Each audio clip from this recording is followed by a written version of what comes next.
Been waiting a long time for this. No. Listen, I have a gig tonight. I can't die now. Well, I really don't think you have a lot to say about this. Some people just can't let go of their own anxieties and obsessions, leaving them lost and disconnected from life, and this is the result. Seems like no matter what I do, you disapprove. Aren't you an arrogant one? I guess you really are a jazz player. I believe Pixar's greatest strength isn't the ability to make grown men cry through the personification of inanimate objects and non-sapient beings, but rather that the setting and characters manage to have as much range between the films as the life lessons being told. Nearly every film or franchise underneath their umbrella manages to differentiate themselves from one another and feel like something new to the audience. Soul is no exception. As someone who wasn't thrilled to see an animated black lead turn into a talking booger, I went into this movie cautious but still optimistic, and I ended up really liking it. They weren't going for the Pixar crown. I do think calling it the best Pixar film or anything along those lines is overselling it, but it is a much needed strong installment that I hope people find the time to watch and continue generating buzz for. Of course, it isn't without its flaws. Some that naturally exist within the movie, and some that exist due to the environment surrounding the film. All I view as valid. But after rewatching the film twice now, and conversing with plenty of people with varying viewpoints on the story, I had an epiphany of sorts. While I stand by Soul being an overall good movie for reasons I'm excited to share, I also think that Pixar didn't just create a movie that's truly different from everything that's come before in their theatrical catalog, but they sort of accidentally created something that, while worked for the big screen or streaming service, would have worked best as something new entirely. Again, Soul works as a movie. Hear me out though, it would have worked even better as a limited series, probably on Disney+. And if your immediate reaction is, nah, I'm good, that's okay. Soul was produced as intended, a movie. While things did change in production, its format wasn't one of them. So feeling like things wouldn't change for the better by padding it out beyond its current runtime of 1 hour and 46 minutes, I get it. I just think that this movie's approach and the volume of things it has to say and explore under one really big message, it leaves you thinking and feeling reassured, sure. But aside from the ending, which I'd argue is perfect the way it is, more time to dedicate to these concepts, ideas, and plot threads would have elevated this to near masterpiece level. I am not saying a full 13-episode season or anything. What about just 6 to 8 episodes? No longer than your typical season of Mandalorian or now the MCU shows. But you only get these small amount of episodes and nothing more. And I think this would accomplish more than just Soul turning into a really long movie. I see things in this movie that could have been explored more in a way that's just not serviceable in a 3-act structure. And although this ties into Soul being a different Pixar outing, riddle me this. Did the third act or ending feel fast to you? Because it definitely felt fast to me. And although I like how the film concludes, its final 10 or 15 minutes flow a lot differently than the beginning 10 or 15 minutes of the movie. It's fine, but even with how grounded this film managed to be, the only reason why the third act feels like it's not on the scale of other Pixar films is simply because they didn't have time to do so. Which I mainly blame on its second act, which, while I understand how it services the story in a genius way, even on rewatch I was just thinking, really? They casted Tina Fey knowing this was going to happen. The film really does walk in with a lot to say, but because of that, the third act is by the numbers. Not bad, but you can pretty much guess what's going to happen, especially when you can pull up and see how much little time is left on Disney+. But before we head into spoilers to fully put things into perspective, I want it known that my reason for feeling this way is that Soul is a big deal. Its success could welcome more animated projects like it, in both cast and mature themes. I'd love to see more of that from both Disney, Pixar, and well, all the animated studios. Animated films are in a very weird position right now, as although they're finding larger appreciation for the stories that can be told through the medium, between modern hits like Into the Spider-Verse and the internet highlighting previous cartoon blockbusters, they've also proven to be the most expendable by studios within the past year. Animated films have always been marketed as fun for the whole family or directed exclusively at kids. So in a time where theaters have been crippled and adults need to entertain their children more than ever, it just makes sense for everyone involved for the animation studios to release at least a film or two onto streaming. Make the most out of a terrible situation. Give people something new to watch together with their family, or simply leave on for their kids so they can have a moment of downtime. That being said, Pixar films took a huge hit, as earlier this year, Onward got a bad hand and released practically as soon as the virus hit, and it didn't help that general interest was already mixed. So pretty early into quarantine, it got released on Disney+.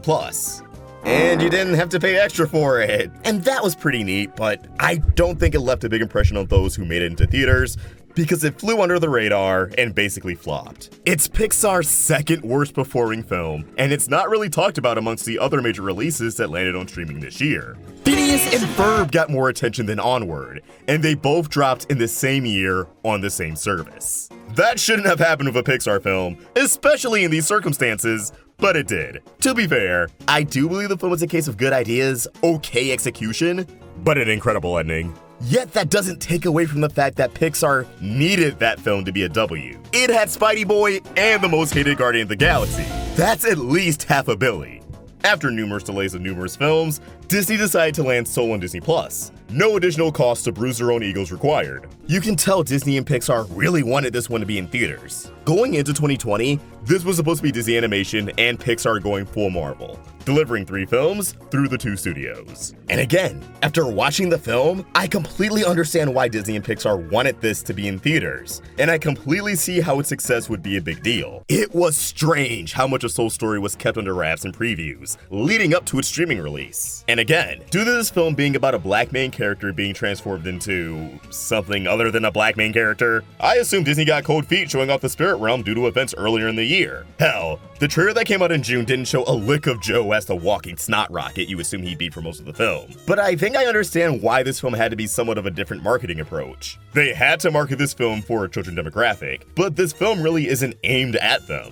Soul sets itself apart from other Pixar films by providing an adult story with elements for kids to enjoy, approaching fun for the whole family in a brand new way. Soul focuses on an adult lead that's just straight up an adult human, not a monster, or a toy, or talking car, or Grandpa Human AU SpongeBob, with a mostly adult supporting cast, exploring themes that you'll only truly begin to think about and relate to once you begin to enter adulthood. The fun for kids comes into play as director Pete Docter and his team take on the heavier aspects pertaining to the circle of life, the metaphysical, purpose, sense of belonging, and mental health through the fun coat of Pixar paint that we know and love. On paper, nothing about Soul lends itself to the label of a kids movie. It's pretty much only in stylization. Kids could relate to the other lead, 22, who's technically a kid on account of not even experiencing life on Earth, introduced as a soul in training, and her nihilist worldview will resonate with teenagers, as put on display in a brief scene, but I don't think someone in the ballpark of 6 to 11 will be moved by this movie the same way they would be with Coco or Finding Nemo or the Toy Story movies.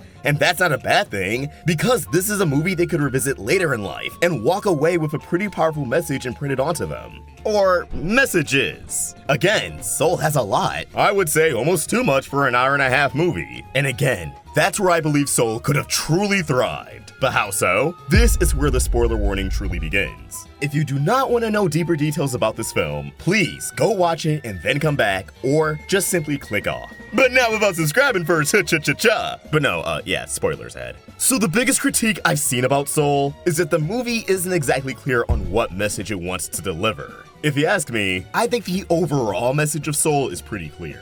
Don't let your passions, hobbies, career, insecurities, or anxieties manifest into an obsession. Because once it becomes an obsession, it overshadows just about anything and you miss out on life. I think the best example of this is the barbershop scene. Although I despise Tina Fey's voice coming out of Joe's body, 22's eagerness to learn about and converse with Dez and the rest of the barbershop not only led to one of the most hilarious moments in the film for me, though I could understand how it comes across as cringe, this scene in return reveals to us that Joe does not have a close relationship with Dez simply because whenever Joe gets his haircut, he only talks about himself. Or more so, Jazz. He's a regular, everyone knows him, but this scene establishes that he doesn't really know them. At the very least, he doesn't share the brotherhood all men should with their barber. I'm 10 minutes, I'm on 85 right now, I promise. Promise to God, I'm on 80. But the movie does want to tell you a dozen other things. Your purpose isn't your spark. Your purpose isn't your reason to live. Hell, the movie starts off from a place where we see Joe unhappy and dissatisfied with his job as a teacher, despite getting a full-time offer and stability. because his dream is to play. And although this occupation comes up later as one of his students, Connie, arrives at his apartment for a trombone lesson, it otherwise doesn't really come back up in this movie, due to its open-ended nature, which again, I like. By the end, it doesn't really matter if Joe continues to be a teacher, or if he decides to pursue his path with Dorothy Williams. What matters is that now, he isn't going to obsess over it. He's going to enjoy the little things. But if that's the case, why does the movie feel like it's trying to set up a lesson where Joe realizes, oh, I actually like being a teacher. Jazz may be my spark, and I may be great at it, but I think my purpose is teaching others. Hell, when rewatching this film, I made the assumption that, hey, most if not all of these kids probably have music as their spark. That could have came back into play, especially since during the course of this film, he befriends a group of people who can astral project and guide lost souls back to their body. You'd think he would consider that he could also do this, but you know, while teaching. Help his students find their spark through music. I also feel like his dad could have played a bigger role in the story. His role is fine as it is. He's the reason for Joe's dreams today. But it feels like it mainly serves to resolve the tension between Joe and his mother. Even though Joe indirectly helps 22 find her spark, I still wish he did it in a way that incorporated his father. When he brings 22 a slice of pizza, I kinda wish he did that not just because, hey, we're in New York. Terrible impression, I know. But instead, maybe Joe recalls his father bringing him a slice of pizza as a child, whenever he was feeling down or upset or just needed to eat. A concise, music-only flashback could have really went a long way. But tying these examples into my main point, why would Soul be better as a TV show? Well, instead of one single film narrative having to tackle all of these messages, exploring all of these concepts, I believe a Soul miniseries could have hit on each of these messages through a single, dedicated episode. One episode could have explored the difference between a spark and a purpose. One episode could have been about not settling for less, and exploring the differences between feeling deprived of something because you worked so hard for it, and well, being entitled. Not saying Joe was, at least not completely. He was a human being. I also feel like things could have been fleshed out and expanded into greater things. Take Terry, for example. The way Terry is integrated into the real world, mwah, but it basically is the only noteworthy thing Terry does in the film, because afterwards they pretty much resolve that entire conflict with a joke. An entire episode of Terry hunting down Joe, though? Not just to see more cool, oh my god, Terry's interacting with the real world things, but giving us a tighter resolution to this subplot earlier in the story? That would have been dope as hell. I don't know, this part is off the top of my head, but instead of Jerry rigging the count when Terry wasn't looking, what if Terry themselves decided to cheat the system? They see that 22 has made outstanding progress for the first time, well, ever, and Terry decides, you know what, I hope you pull this off, but I will intervene no further. I think there's also a legitimate plot hole in this movie that I think a miniseries could have, at least stretched the suspension of disbelief a little bit further. Joe dies. He falls in a manhole and dies. That had to be a rough fall. Yet when 22 claims his body in the hospital, the body is fine. We know 22 has never experienced pain before, so I was just expecting her to scream out of Joe's body, realizing how much pain Joe was in from dying, but nah. You could probably excuse it with some spiritual mumbo jumbo, but nah son. That's cap. Though they do suggest that Joe is drugged up. I'm an unborn soul and I want to stay at the youth seminar. Yes, but that drug doesn't seem to be working at all. But still, that would have worn off eventually. Also, would Joe have been identified before he got to the hospital? Why was literally none of his family there yet? They don't even seem like they're on the way. No one seems like they even knew. I don't know. He's in a hospital bed, counting everything. The idea of a miniseries spacing the events out more than just a day, even if it's just 2 or 3 days. Just more time for Joe to shake death off and any potential broken bones. I know it's irrelevant, but it would have at least made me happy. And going back to the third act, I feel like 22 as a lost soul could have been fleshed out a lot more. I love that they made the intrusive thoughts the real villain of that scene, but I don't know, I wish Lost Souls did more. At the very least, the scale of what the inside of a lost soul looks like could have easily have been ramped up a few notches. So here's what I'm thinking. Again, working with just 6 or 8 episodes, the first episode could have basically been the movie as normal, right up until either Joe realizes they have a case of mistaken identity, or until simply he's assigned 22. The first half of episode 2 could have been the Hall of Everything and establishing the lore of the afterlife. But a second half would be a more in-depth look into Joe's life, as they take a trip down his own hall, allowing us to explore more of Joe's character and his past. Why he's so unsatisfied with teaching, but also showcase moments where he clearly loves teaching. He loves teaching others to play music. but we also get insight into his childhood, the death of his father, hone in even further on why he loves music, but don't give away everything about his childhood. Episode 3 would be a deeper exploration of the zone, maybe diving deeper into what Moonwind and his crew are all about, exploring more about the lost souls, and really focus on Joe asking the question, was I falling down this path, becoming so obsessed that I become detached from reality, or do I just need to delete Twitter?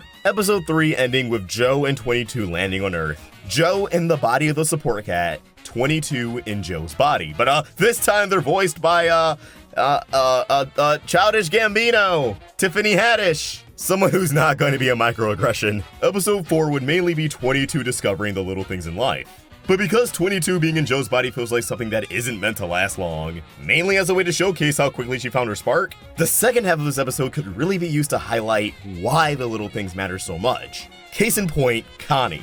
She's frustrated with playing her instrument to the point where she wants to quit, but she keeps at it because she likes it, but I think they could have gone a little bit deeper with that. Why not really hit us in our Pixar feels? Maybe Joe and 22 witness that Connie comes from a rough household, and we learn that music is really one of her escapes. Oh, and we can't forget the haircut scene. I actually think that'd be the perfect way to end this episode. But before Joe's pants can get tailored by his mom, episode 5 would be something different.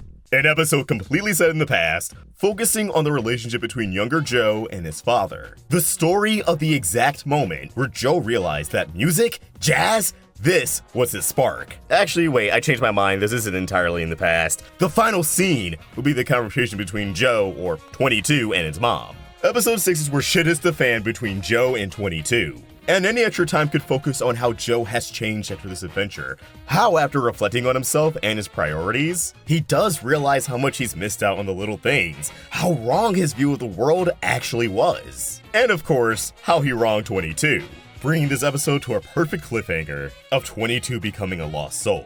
Episode 7 would be the grand finale. Joe confronts Lost Soul 22, they're able to do more of that concept, kinda leading to a larger version of the third act, but I know I'm just the one who wants this. And once 22 is saved, things basically play out from there. Now, this was just a rough idea of a mini-series off the top of my head, and there's a ton of things I didn't mention, like how 22 could easily be developed a bit further as well, learning more about her experiences in the U seminar, and keep in mind, with Disney+, episodes are usually as long as they need to be, even if they do tend to lend more towards the 30-minute side. I'm sure a full-fledged team of professional writers can make something that blows this out of the water, and some of you may be saying, yeah, it's the movie we watched, and haha.